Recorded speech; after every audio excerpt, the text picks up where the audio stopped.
When you picture a tiger, you probably think of a majestic orange beast prowling through a dense jungle, eyes locked on their prey while David Attenborough whispers something dramatic about nature's perfect killing machine. It's a classic image. It's also complete and total crap. Most of what we know about tigers is complete hogwash, peddled by animated movies where they speak with British accents and apparently govern jungle societies. We've turned tigers into these clean, noble symbols of strength, like they belong on sports logos or carved into mountains or hawking great cereal. But real tigers? They're messier, weirder, and way more awkward than anyone talks about.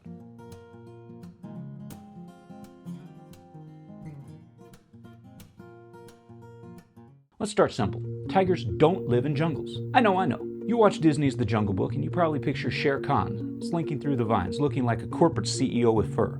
But that movie came out in the 1960s when animal research meant pointing at a painting and saying, yeah, that's close enough. In reality, tigers prefer grasslands, mangrove swamps, cold pine forests. Some even live in the snow. That's right, snow. Siberian tigers are much more comfortable building and eating anatomically correct snowmen than they would be ever lounging in a warm jungle. Calling a tiger a jungle cat is like calling an orca a goldfish. The minute you try to flush it down the toilet, you realize you've made a terrible mistake. Now, you already knew tigers had stripes. Hey, congratulations! You've seen a cereal box. But here's the part that's going to break your brain.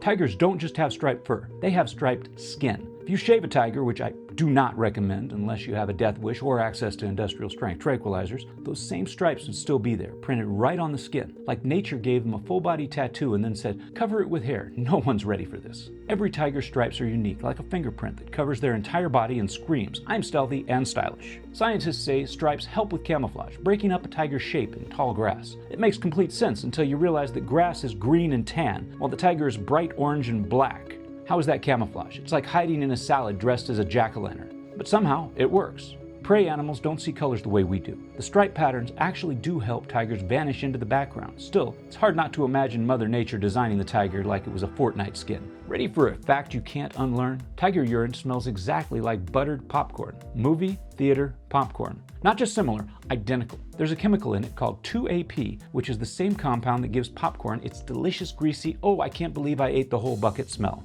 And tigers make the exact same stuff in their bladders. Science doesn't exactly know why this happens. Personally, I like to imagine it was an evolutionary trait that was developed as a way for tigers to sneak up on concession stands at the zoos. But I doubt that's true. The important thing is this: tiger pee smells like snacks, which is deeply upsetting. Imagine walking through the zoo and suddenly thinking, wow, someone's making popcorn. Then you turn a corner and realize, oh no, it's just a bathroom break for a 500-pound predator. Hey honey, pass the tiger urine flavored jelly beans. Light up the tiger urine scented candle. Now let's talk about the social lives of tigers. We've all seen lions in documentaries, right? Hanging out in groups, roaring in unison, occasionally having a sing-along with a boar and a meerkat, getting pushed off a cliff by their evil uncle. They've got relationships, dramas, and buddies. They're the golden retrievers of the apex predator world. Tigers? Not like that. Tigers are loners. They don't do packs. They don't do family hangouts. They don't even do, hey, you up text messages. They're the kind of animal that sees another tiger and immediately thinks, nah, not today. In fact, outside of mating or raising cubs, tigers basically avoid everyone, which makes them one of the most relatable animals ever. If two adult tigers run into each other, the feeling isn't, oh hey, a friend. It's more like, this town ain't big enough for the both of us. Followed by a growl, a tail twitch, and possibly someone losing a limb. Imagine living like that, never texting anyone, never FaceTiming, just walking around a forest and muttering, all of this is mine, every tree, every bush, that weird rock over there, mine, mine, mine. Don't touch it, don't sniff it, don't look at it. If a tiger had a roommate, it would end badly. Here's another fact that might surprise you. Tigers don't purr. They don't trill like your cat when they're happy. They don't curl up and vibrate like little engines when you scratch behind their ears. If a tiger makes a sound while you're near it, you're probably the reason, and that's not a good thing. It's not that tigers are silent. No, they're very loud. They just skipped the purr and went straight to terrify your entire soul, because tigers roar. And I don't mean a loud meow. I mean a jet engine made of thunder. Their roars can hit about 110 decibels, louder than a rock concert or your neighbor's car alarm at 3 a.m. But here's the kicker. Tigers also use something called infrasound. That's a deep, low-frequency rumble you can't hear, but you can feel it. Like a bass so low it turns your bones into maracas. Some scientists believe this is how tigers freeze their prey. You're just standing there, minding your own business, when suddenly you feel something in your chest. You freeze as your life flashes before your eyes. Now, let's talk about water. If you've ever given a house cat a bath, you know the answer to one question. Do cats like water? No. No, they do not. They act like you've just betrayed an ancient pact between human and feline. Now take that energy and throw it in the trash, because tigers Tigers love water. Not tolerate, not will step in a puddle if forced. We're talking about diving in, splashing around, full-on tiger water aerobics. Tigers will swim across rivers, they'll chill in lakes, they'll hang out in streams, just relaxing like those weird hairy guys at the public pools, soaking in hot tubs. And we're not talking about tiny puddles. They can swim miles. Some have been recorded to swim across rivers over 5 miles wide. Some people hang flags in their yard or put out lawn gnomes. Maybe your Aunt Gertrude hangs up a little live, laugh, love sign in the wall of her kitchen. That's called decorating.